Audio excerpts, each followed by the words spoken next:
Kita akan kembali ke acara yang berikut. Penyampaian materi. Penyampaian materi pertama akan disampaikan oleh Bapak Penjabat Bupati Timor Tengah Selatan dan dimoderator oleh kami hormati Bapak Ismusipa, Penjabat Bupati Kabupaten Timor Tengah Selatan, Asisten Setda Kabupaten, Asisten Administrasi Umum Setda Kabupaten Timor Tengah Selatan, yang kami hormati Bapak Wito, Kepala Dinas Pemuda dan Olahraga Kabupaten Timor Tengah Selatan, Kabak Protokol Kabupaten Timor Tengah Selatan, Kabak Kestra Kabupaten Timor Tengah Selatan, yang kami hormati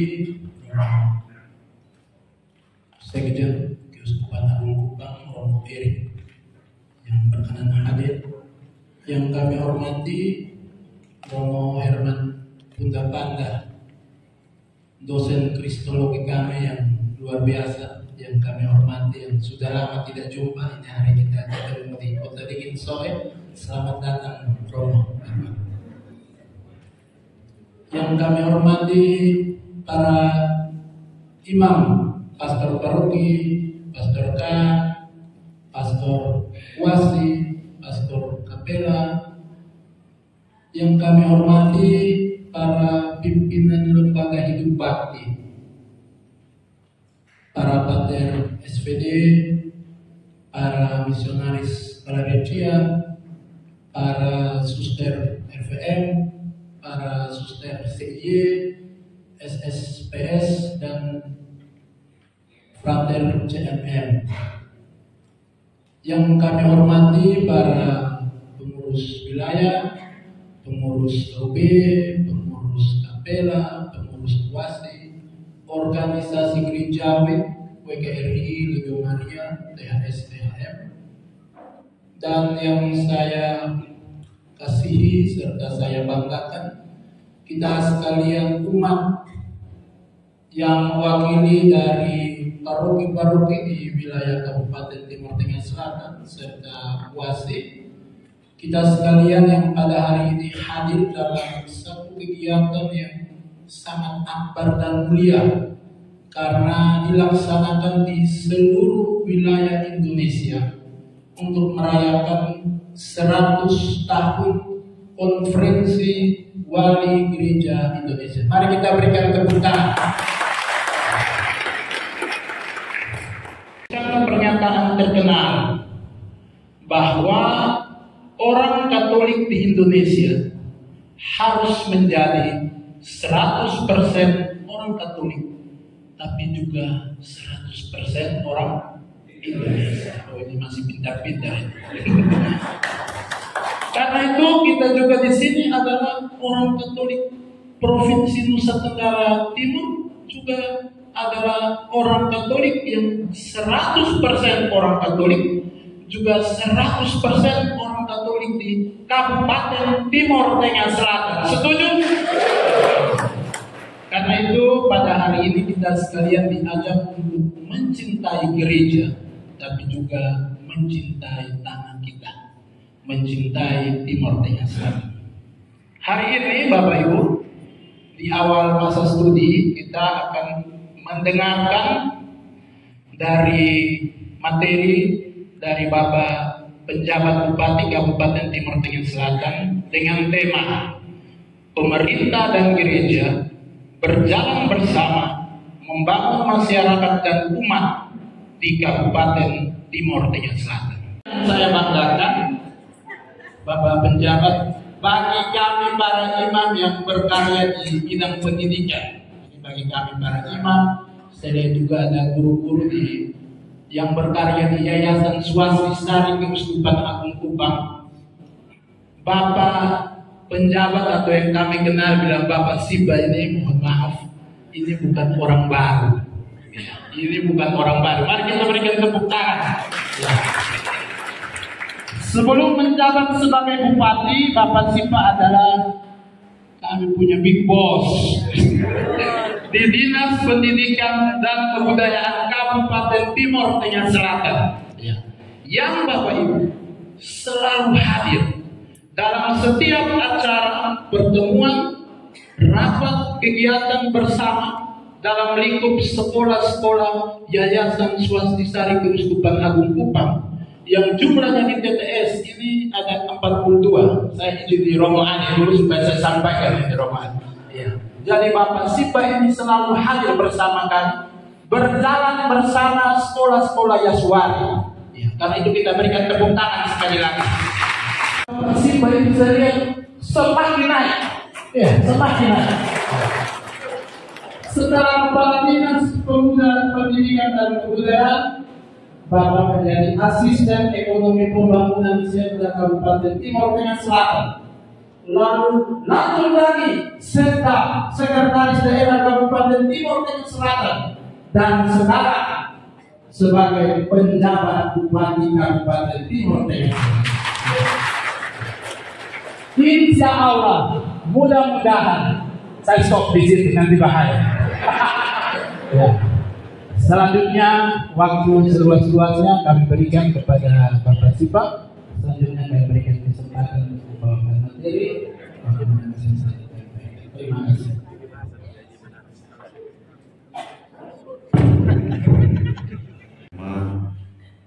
Dari seminari sebagai narasumber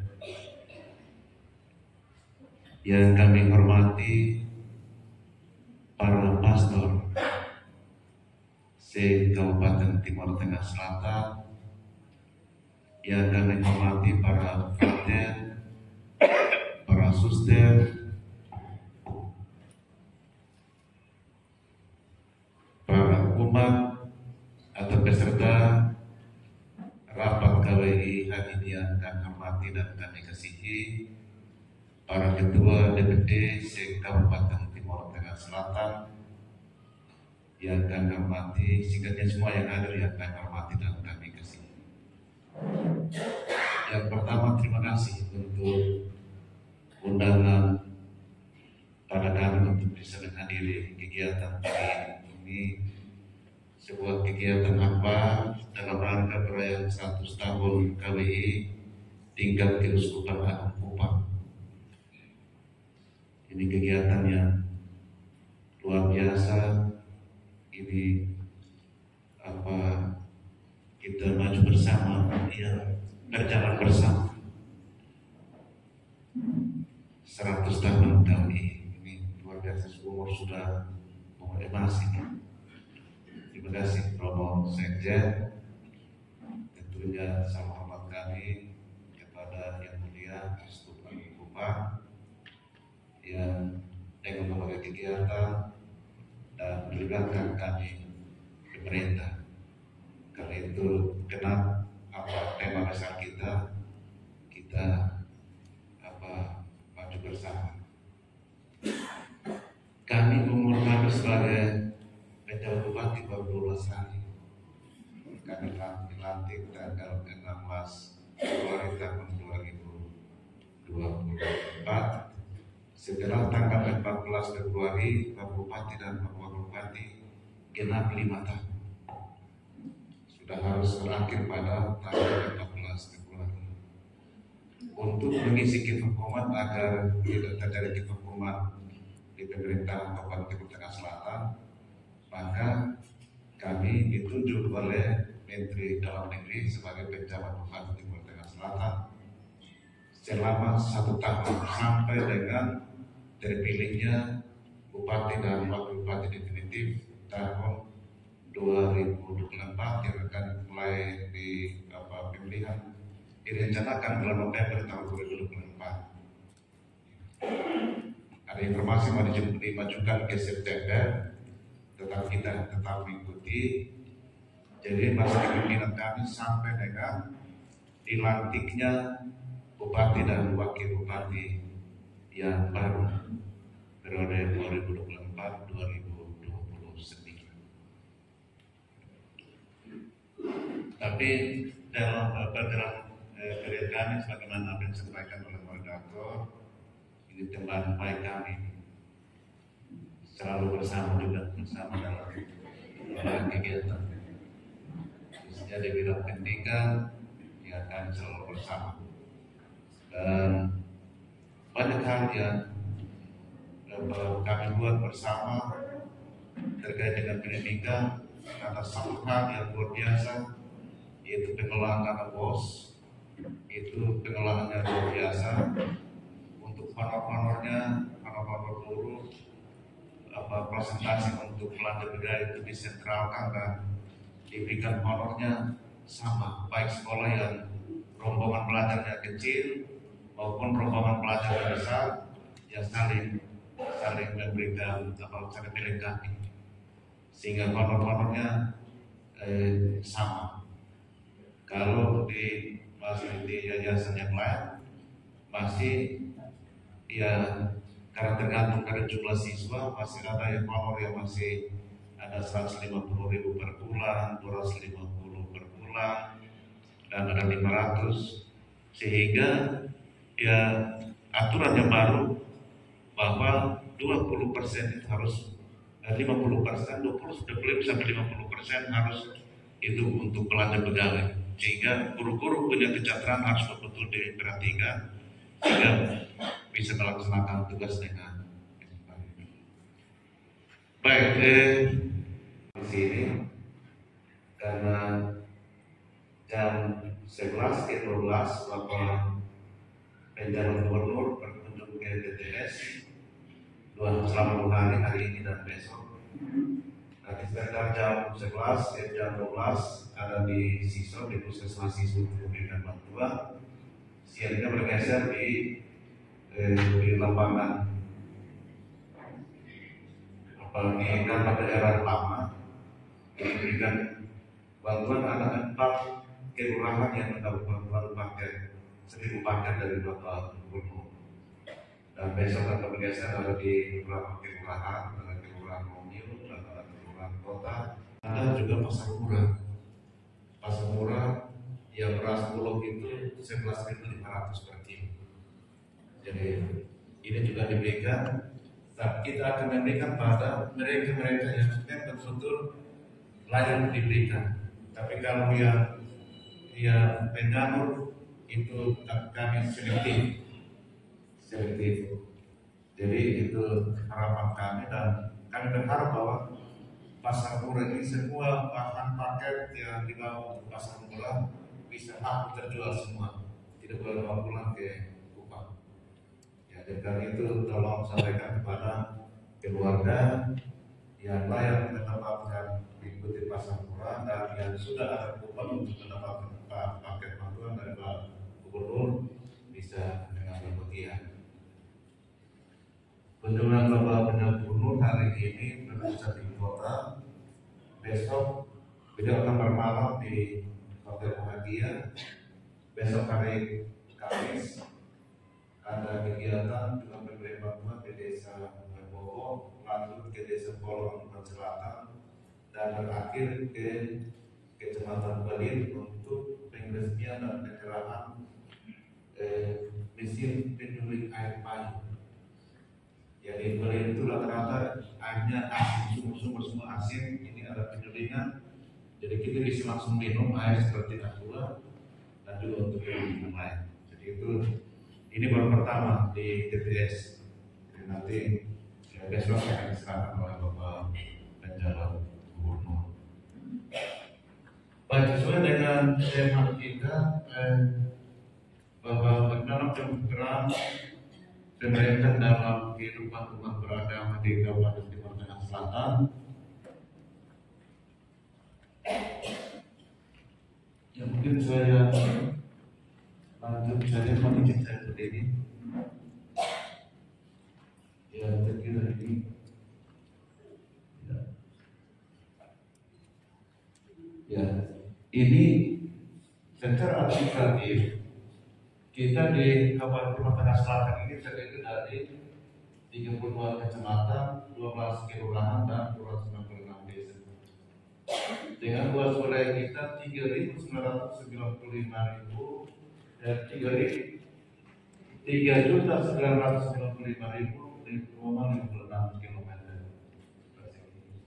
Dan batas wilayah kita Ya, kita tahu bahwa utara dengan timur, selatan dengan laut timur serta di bagian ya, timur dengan Melaka dan barat dengan Kabupaten Kupang.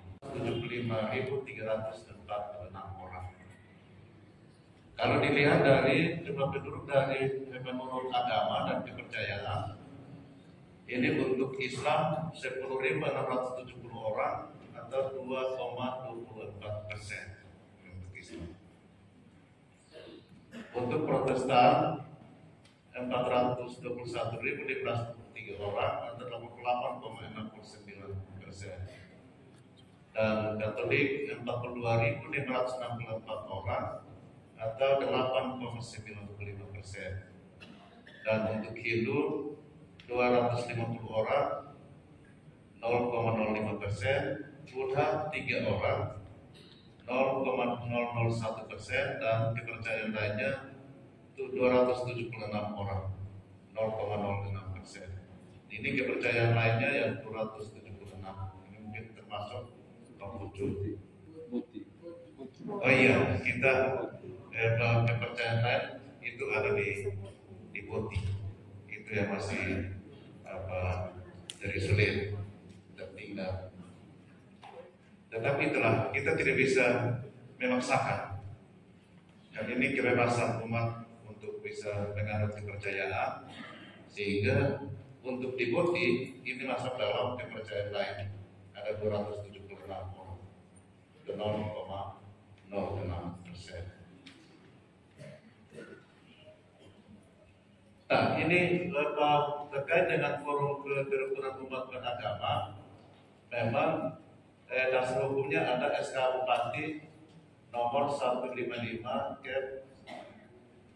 ya, angka 2021 pembentukan FKUB dan Dewan Pembina Kabupaten Timur Tengah Selatan. Jadi ini untuk melihat FKUB, ini dasar kita, ada SK Bupati. Apa tujuannya?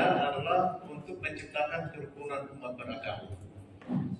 Ya, tujuan FKUB untuk menciptakan kerukunan umat beragama, dan keanggotaan dari FKUB ini adalah pemuka agama.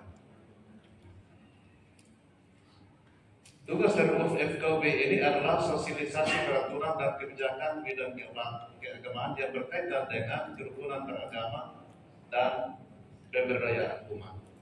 Ini tugas dari FKUB. Tugas Dewan Penasehat FKUB membantu kepala daerah dalam merumuskan kebijakan pemeliharaan kerukunan umat beragama. Ini tugasnya. Saya mengatakan itu untuk kita melihat isu-isu strategis daerah. Ini di kita sekarang, ini isu-isu strategis. Yang pertama itu tingginya angka kemiskinan dan stunting. Nah, ini terkait dengan stunting, target nasional yang ditegakkan oleh Bapak Presiden Jokowi itu bahwa pada tahun 2024 ini kita harus turun 14%. Ini target secara nasional. Kita kondisi sekarang ini kita punya capaian sudah 22%. Dan sekarang bulan penimbangan ukuran itu bulan Februari. Kita berharap bahwa tanggal 29 besok di akhir bulan Februari ini capaian kita bisa turun. Target kita untuk kita turun 4%. Dari 22% kita turun 4% ke 8%. Sehingga sisanya kita bisa mulai dari Maret, April, Mei, Juni, Juli, Agustus kita lakukan pengukuran lagi pada bulan terakhir pada tahun 2024. Kita berharap kita turun lagi 4% menjadi 14%. Ini target kita. Mudah-mudahan pada bulan pengukuran bulan Agustus kita turun dari target nasional. Kita di bawah dari 14%. Ini kami mohon dukungan. Dan sebentar nanti saya akan tampilkan juga terkait dengan kemiskinan. Nanti sebentar saya tampilkan dalam bentuk tabel. Yang kedua, pembangunan pengawasan lingkungan dan kebencanaan. Ya, memang ini ada keterlibatan dari LSR juga sudah membangun rumah-rumah yang rawan bencana. Tetapi justru ada yang tolak. Karena dari yayasan dari plan dia membangun semi permanen itu untuk rawan bencana. Tetapi masyarakat dia mau untuk rumah permanen. Sehingga kami juga disampaikan kalau dikeluhkan oleh LSM bahwa ya ini kita konsep untuk membangun rumah yang pengawasan lingkungan dan kebencanaan. Dia tahan gempa bumi. Ya dengan semi permanen juga masyarakat menolak. Tapi kita berharap bahwa kalau itu bisa diwujudkan, kita sudah bisa keluar dari sudah keluar dari rumah tidak layak huni, dia menjadi rumah layak huni. Yang ketiga, peningkatan kesejahteraan masyarakat, keempat, tata kelola pemerintah yang baik dan reformasi birokrasi, kelima, perluasan kesempatan kerja, enam, peningkatan keunggulan daerah, tujuh itu gender dan kekerasan anak, perempuan dan penyandang disabilitas, dan peningkatan derajat kesehatan masyarakat, 8, peningkatan kualitas pelayanan pendidikan, 9, pengembangan pariwisata, dan 10, peningkatan aksesibilitas, konektivitas, kontinuitas terhadap infrastruktur dasar dan energi. Ini isu-isu strategis daerah, tidak 10 isu yang mencari perhatian kita bersama. Nah, ini terkait dengan isu prioritas kita. Memang untuk kemiskinan ekstrim ini kita ya pada tahun 2000 itu kita naik itu berapa persen ini?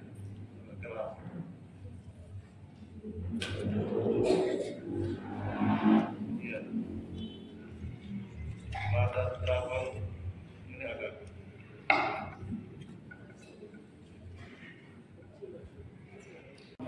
valid kembali data kemiskinan. Ternyata angka kita memang melonjak tinggi karena setelah kita verify ada yang rumah permanen, ada yang punya mobil 2-3 unit, ada punya motor, ada televisi, tetapi masih masuk dalam kategori kakak miskin.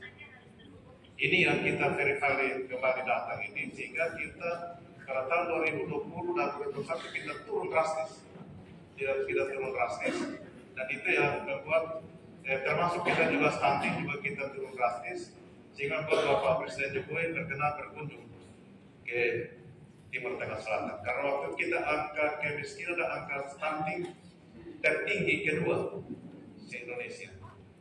Setelah kita verify kembali data kita ya urutan kedua dari bawah. Kita pertanyaan kenapa kok angka begitu tinggi tapi dalam 1 tahun dia menurun drastis. Dan sehingga kita ya berkesempatan dikunjungi oleh Bapak Presiden. Nah itu yang kita lakukan. Tahun 2021 kita turun dari 40,6% menjadi 32,1%. Dan 2022 28,3%. Dan 2023 ini 24%, tapi ini hasil Februari 2023. Saat Agustus 2023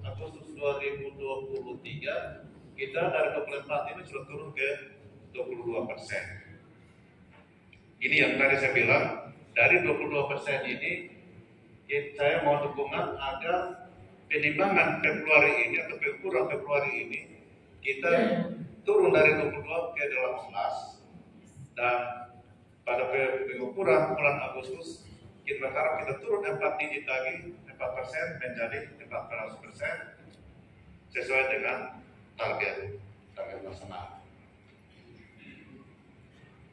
Nah, isu ketiga yang sekarang di Kabupaten Timur Tengah Selatan ini adalah rabies ini. isu kita sekarang ini. Ini sudah jumlah penemuan kasus di Kintan Antik sudah 3.496. Kalau kondisi tadi pagi dia sudah 3.516 kasus. Itu kasus juga kita nanti. Dari 3.516 sekarang yang kasusnya, ini data kemarin-kemarin. Kalau data terakhir dari pagi ya 3.516. Dari 3.516 15 orang yang kena rabies dan langsung meninggal. Saya sampaikan ini sudah 363 desa yang sudah rabies ini sudah masuk di 363 desa dari 266 desa. Jadi 263 dari 266. Ada 3 desa yang masih bebas. Itu di Molo Selatan itu di Bisene, Molo Barat di Besana, dan ada satu lagi di Padit di Amnuban Selatan. Ada salah satu desa Kilbaan. Itu yang biasa masih bersih, belum terinfeksi, belum terjadi gigitan anjing. Ada 2 desa yang sudah ada diintervensi, khususnya di Desa Anin dan Kecamatan Menantung Selatan. Ini binaan Institut Agama Kristen Negeri Kupang atau IAKR, dan juga Desa OBC Kecamatan Molo Utara. Ini binaan Kementerian Agama Kabupaten Timur Tengah Selatan dengan Institut Agama Kristen Negeri Kupang atau IAKR Kupang.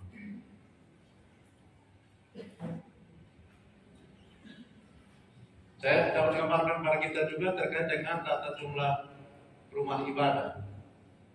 Untuk Protestan sampai dengan sekarang sudah 937 unit. Untuk Katolik, stasi dan kapela sudah 97 unit, masjid dan musola 46 unit, dan untuk Hindu 1 itu kurang di atas. Untuk dana hibah untuk gereja, organisasi organisasi kemasyarakatan ini yang bersumber dari dana alokasi umum. Pada tahun 2023 kita siapkan 3.915 juta. Dan untuk 2024 kita siapkan 3.070 juta. Nah, ini untuk tahun 2023 kita peruntukkan untuk gereja, kapela, stasi, organisasi kemasyarakatan, panitia penyelenggaraan ibadah haji, dan usaha karma kita tingkat provinsi. Dan 2024 nanti kita tetap mengalokasikan untuk gereja, kapela, dan stasi, ada organisasi kemasyarakatan, dan panitia penyelenggaraan ibadah haji Kabupaten Timur Tengah Selatan. Nah, ini tinggal lihat Bapak Ibu Pastor, Bapak Romo yang kapela dan stasi yang masih membutuhkan bantuan pemerintah, silakan mengajukan proposal. Kita startnya mulai dari 50 juta. 50 juta jadi silakan mengajukan. Kalau stasi dan kapela yang sebentar dibangun, silakan mengajukan. Pemerintah siap membantu itu dengan satu stasi atau kapela dan gereja kita siapkan 50 sampai dengan 100 juta. Silakan mengajukan proposal untuk kita bisa bantu. Karena ini ada 3.070 juta ini. Dan ini 3 miliar sudah mengakomodir untuk yang sudah ajukan proposal tahun 2023. Ya. Sehingga kalau sekarang baru mau ajukan proposal, ya akan dilihat untuk 2025. Atau kita bisa lihat pada perubahan anggaran 2025 2024 ini. Nanti ada tim, ini Pak Kawak, ini Kesra ada, nanti begitu ada proposal masuk, tim akan melakukan survei dan memberikan intervensi. Kalau kelompok tani itu bisa mengajukan untuk bantuan traktor, kultivator, dan ada mesin rontok, yang mesin pompa air, silakan mengajukan. Ada dinas-dinas yang siap untuk mendukung kita di masyarakat. Tolong untuk bisa dimanfaatkan. Baik, saya kira ini beberapa hal yang dapat kita sampaikan. Ini mengakibatkan kita ada gagal tanam, yang sudah kita tanam juga gagal tumbuh. Ini yang mengakibatkan kita kebijakan kita setiap desa itu dia minimal mengolah dan menanam jagung 20 hektar. Tapi ada lahan yang sudah disiapkan tapi jarang tanam karena daerah-daerah tertentu yang belum ada hujan. Ada yang sudah sempat tanam tapi karena hujan tidak datang, dia menjadi gagal tumbuh. Ini yang harus kita perhatikan sehingga tolong Tuhan. Ya kalau tiap tahun kita sanggup untuk tanam jagung sampai sekarang belum tanam. Nah, kalau misalnya sudah ada siap tanam karena hujan sudah merata, silakan mengajukan permohonan kita melalui dinas pertanian siap untuk membantu bibit jagung siap atau bibit padi kita siap untuk bisa membantu. Tetapi kalau cuaca seperti ini membuat lahan-lahan belum bisa dimanfaatkan. Ya, kalau saat ini untuk tanam jagung sama alihkan ke tanaman modern. Kacang itu, ya kacang kedelai, kacang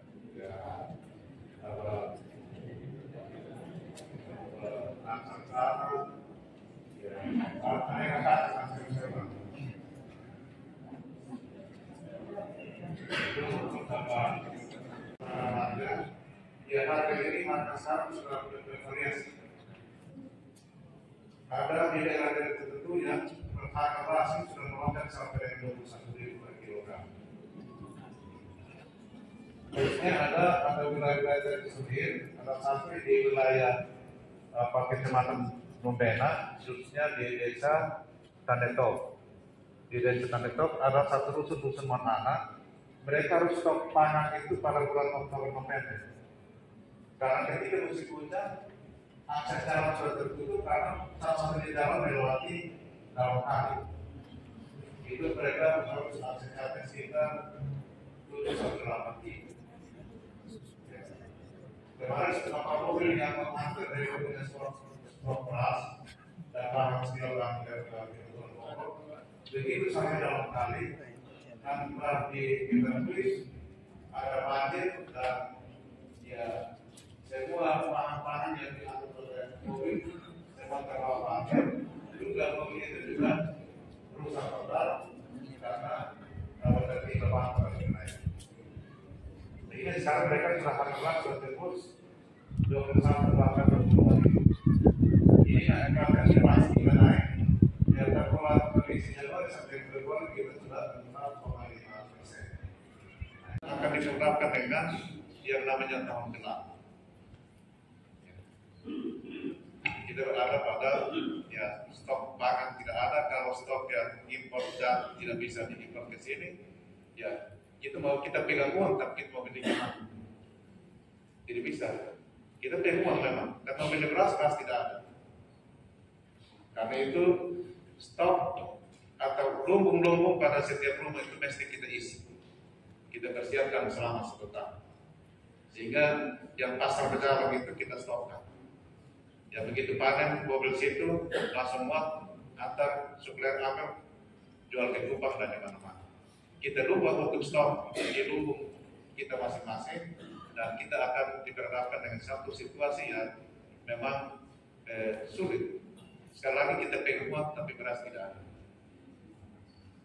Nah ini yang menjadi waktu-waktu kita dan kami mohon Romo dengan para pasar karaoke tolong surakan di mimbar-mimbar gereja sehingga kita masing-masing bisa jaga-jaga diri dengan stok. Kalau kita tanam ya kita tidak jadi stok tempat pangan kita selama 1 tahun. Baik, sekiranya ini beberapa hal yang dapat saya sampaikan.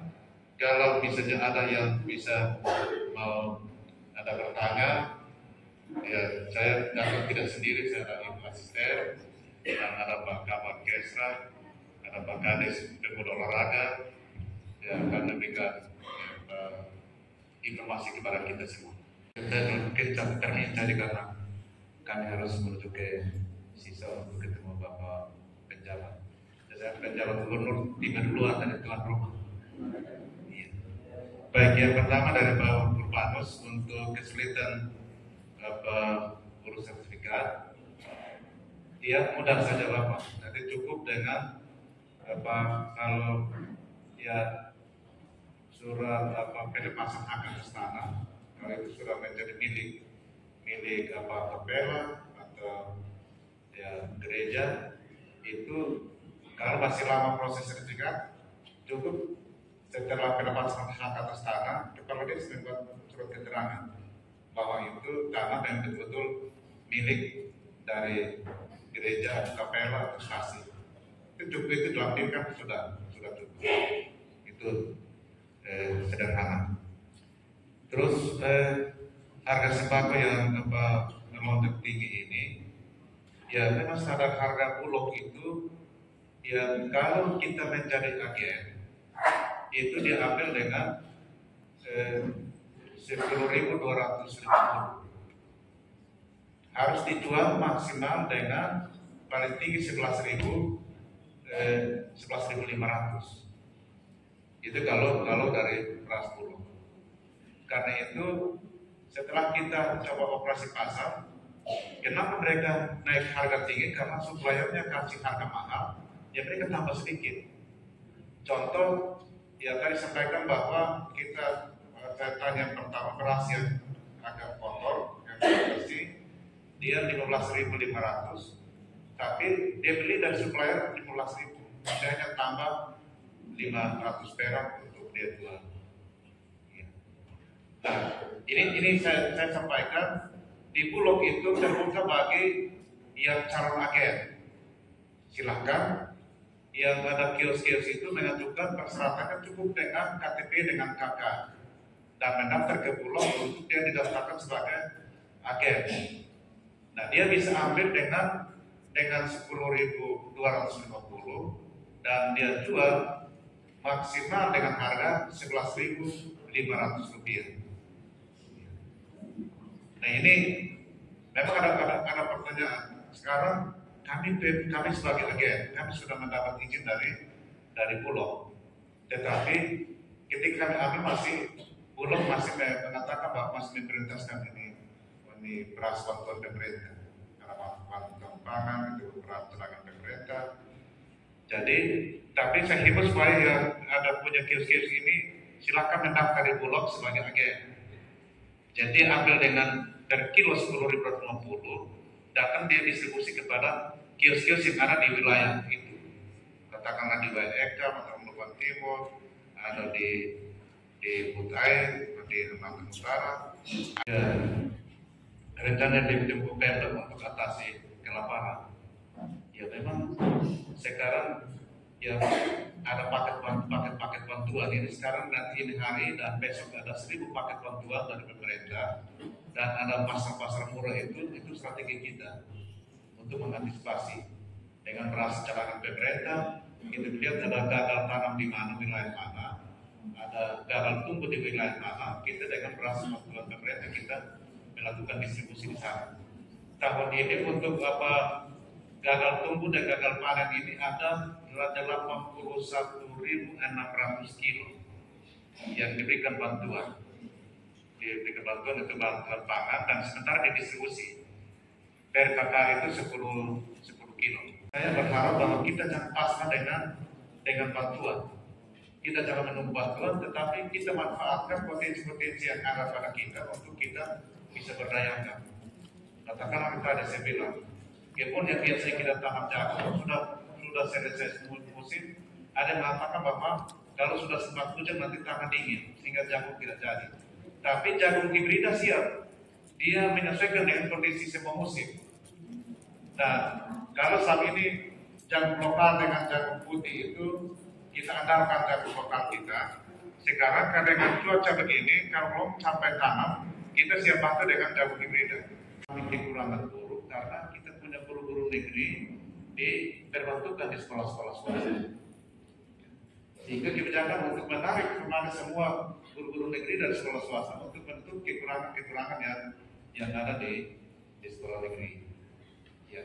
Saat itu saya mengatakan bahwa saya Dinas Pendidikan Kabupaten Timur Tengah Selatan yang tidak akan memperlakukan itu. Karena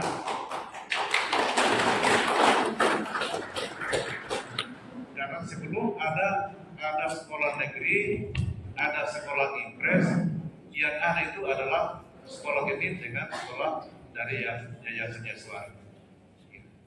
Nanti sekolah-sekolah negeri ini baru muncul. Tapi yang pertama menggagas pendidikan, ya hanya ada sekolah genit dengan sekolah Katolik. Sehingga tidak serta-merta kita tarik semua. Nah, memang sekarang ini yang untuk P3K banyak yang mengajukan kekesalan. Seolah guru-guru yang punya layak dari sisi kualifikasi pendidikan, dia mengabdi di sekolah swasta, tapi tidak diperkenankan ikut dari P3K, ikut P3K. Tapi kemarin kebijakan kita, mari titip. Dia ada di sekolah swasta, tapi titip diri di sekolah negeri, masuk dari Dapudi, dan dia karena sudah lama mengabdi di sekolah, baik itu sekolah swasta maupun sekolah negeri, sehingga ketika dia mendaftar, akumulasi lama mengabdi itu dia lama sehingga dia ada dalam kategori P1, P2, P3, dia tidak masuk dalam kategori umum. Sehingga ada guru-guru yang ada di sekolah swasta yang di sekolah negeri, ya ada yang sekarang sudah lulus P3K, hanya penempatannya, mohon maaf, penempatan langsung dari pusat karena dia berbasis aplikasi di Dapudi, sehingga penempatan juga langsung ke sekolah di mana dia mengusulkan dia untuk P3K di sekolah negeri mana, ditempatkan kembali di situ. Pak Apol, ya ini kita dalam kebersamaan. Kita dalam kebersamaan, ya nama-nama disebutkan itu juga sudah menjadi perhatian kami, tapi memang karena ya kita harus menunggu yang kecil baru bisa kita cari untuk isi yang kecil. Ya. Amin. Jadi itu memang kita memang sudah agak takut itu, tapi dia punya pintu masuknya ya, dia ada di mana yang kosong. Jadi ini yang kita tapi tahun ini banyak, kemarin kita ada 315 yang nanti pensiun di tahun 2024 dan 2025. Tetapi kita sudah antisipasi dengan formasi untuk formasi dari KPK untuk formasi tahun 2024. Terkait dengan pejabat struktural, ya terima kasih ini hari sudah angkat juga, ini juga menjadi perhatian kami. Adik dokter Moledu, memang untuk translating ini peran kita semua. Ya, kami ada di mana-mana, kami sudah menyampaikan agar jangan hanya ini menjadi tanggung jawab pemerintah, tetapi ini dari peran kita semua, dari lembaga gereja, dari LSM, ini menjadi perhatian kita semua. Dan mari kita seperti kita Bapak asuh, kita menjadi Bapak asuh. Apakah gereja bisa berperan di sana sebagai Bapak asuh, dan peran gereja dari anggaran itu bisa membuat untuk menangani yang ada di sekitar wilayah gereja itu. Tanggal 10 Maret kita sudah bisa tahu presentasi kita pengukuran bulan Februari ini. Kita turun berapa? Apakah sesuai target kita 4% atau 5%? Ya, nanti sisanya mari kita gotong royong. Kita gotong royong pemerintah, gereja, LSM, kita gotong royong, dan kita juga mencari Bapak asuh untuk mencari Bapak asuh. Kita semua yang ada di besok, dan Bapak yang telah memberikan masukan kepada kami. Mohon maaf kalau boleh kita tidak buka termin kedua karena kabar protokol menunjuk ini tangan ini lengan itu terus video main duduk ini tangan ini upload terus, jadi saya mohon maaf tidak buka termin berikut. Selatan Bapak Edison Sipa. Selamat datang juga kepada Romo Dus, Romo Celcius Tupan Agung Kupang. Selamat datang di Sohero. Terima kasih sudah hadir bersama kami Romo Dus.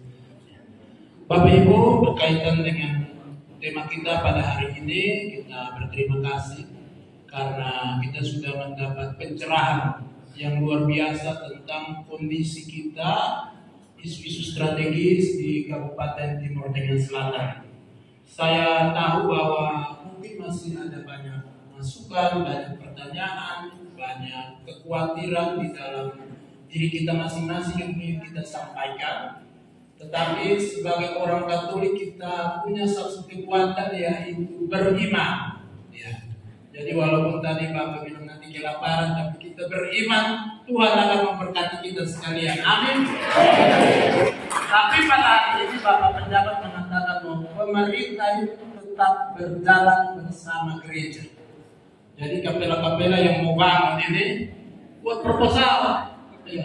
Jangan tempat di bawah, itu setengah mati. Ya. Tempat di perubahan itu kita untung rugi. Buat proposal, masukkan dengan baik, ada Kapakesra di sini, kita masukkan dan itu pemerintah berjalan bersama. Dan saya ini adalah bukti bahwa saya juga dapat dari imam. Ya, dan beberapa imam yang lain. Lihat Romo Maksi, ada lihat di sini kita berjalan bersama. Ya, terima kasih. Oke. Demikian kebersamaan kita bersama. Oke, masih ada tambahan. Saudara Ibu Asisten terkait dengan jenis pangan yang akan dijual. Nanti tolong lihat nanti di titiknya ada di kantor daerah lama di halaman dan ada di kelurahan Lumio dan ada kelurahan kota. Nanti selain bantuan paket murah itu ada pasar murah. Itu beras 5 kg 55.000. Beras 5 kg itu 55.000, minyak goreng Rizky 900 ml 15.000, minyak kita 1 liter itu 17.000, terigu kemasan 1 kg 12.000, bawang merah 1 kg 25.000, dan bawang putih 1 kg 35.000. Ini apa jenis-jenis bahan yang akan dijual pada pasar murah. Ini bawa dari Kupang. Jadi kita berharap bahwa ini jangan bawa pulang ke Kupang, tapi habis kita ambil di Timur Tengah Selatan. Terima kasih, selamat atas 100 tahun dan ya Tuhan memberkati kita semua. Terima kasih untuk Romo, salam hormat untuk Bapak yang mulia Kius Kupang, dan kami mendukung kegiatan kita hari ini dan seterusnya sampai dengan puncaknya di Gereja Katedral Kupang. Jika kami diundang, pasti kami juga hadir di sana. Jadi, terima kasih untuk kebersamaan kita dan terima kasih untuk Bapak Penjabat, semua yang mendampingi Bapak Penjabat Bupati. Setelah ini Bapak Penjabat akan segera bergegas menuju Siso. Dan kita sekalian umat yang hadir, setelah ini kita masih tetap di sini sesuai dengan jadwal yang diberikan. Setelah ini kita snack bersama, lalu kita kembali untuk mendengarkan materi yang kedua dari Romo Dr. Herman Pandan.